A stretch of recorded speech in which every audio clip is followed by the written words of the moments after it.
هنعمل مع بعض البابريكا العاديه والمدخنه. بصي عامله ازاي، ناعمه جدا وجميله وتحفه جدا وهتعجبك قوي. ان شاء الله تحوز اعجابك. كانت معاكي صفاء مجاهد من صفحه طبقنا.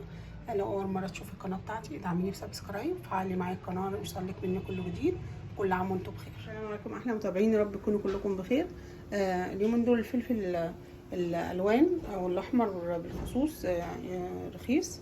طبعا انتوا عارفين ان الفلفل ده كله ميه وحلو وتعمل بيه حاجات كتير. ممكن نفرزه ونقطعه جيليان، نقطعه رفيع ونحطه في اكياس في الفريزر. طب النهارده حابين نعمل بيه ايه؟ هنعمل بيه البابريكا غاليه وفي نفس الوقت هنستفاد بيه.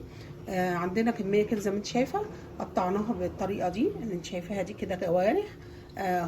ورصيناها بالوصف ده كده. هنبتدي نحطها في الفرن لغايه ما يجف الميه اللي فيه وينشف، ونطلع منه الرطوبه خالص. ونفضل طبعا نقلبه وهو في الفرن لغايه ما يجف، وبعد كده نشوف الخطوه الثانيه ان شاء الله يعجبك جدا. بعد ما طلعته من الفرن زي ما انت شايفه كده، نشفت الميه اللي فيه وجفت خالص. خليته يوم او 2 في الهواء في الشمس عندك لغايه بصي ما يبقى عامل كده. بصي كده، سامعه الصوت ده؟ خلاص هو كده ايه، نشف. هنبتدي بقى نطحنه في المطحنه. بعد ما ضربنا الكميه كلها بتاعه الفلفل زي ما انت شايفه كده، بصي طبعا ناعمه جدا وبابريكا بيور جميله قوي، هتطلع حلوه جدا منك. طيب بقى حبه كده صغيرين في الاخر بيبقوا عاملين ايه، خشنين شويه. طبعا انا عملت فيهم ايه اصلا، كل ما اضرب ايه حبه في الكبه بروح عامله كده مصفى صغيره رفيعه جدا واروح منزلاهم كده. بصي اهو لغايه ما بفضل حبه عندي زي ما انت شايفه كده. بصي بعمل كده اهو.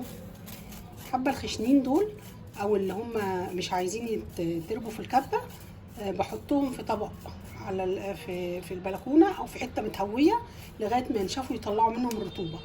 وبعدين ارجع اضربهم تاني عشان استفاد من الكميه كلها. خلاص كده احنا طلعنا كده احلى بابريكا.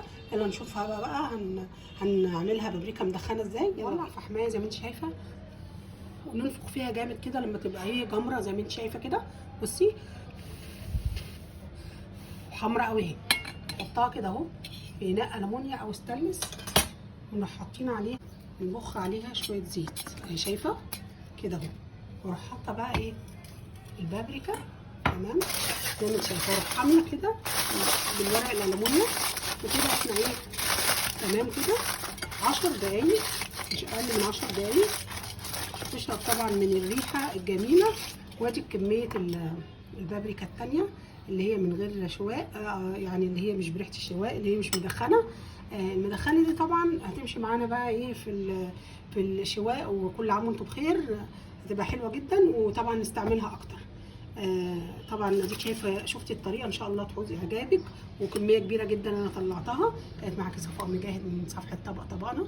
لو اول مره تشوفي القناه بتاعتي دعميني بسبسكرايب، فعلي معايا القناه عشان يوصلك مني كل جديد. وشكرا جدا لمتابعتك.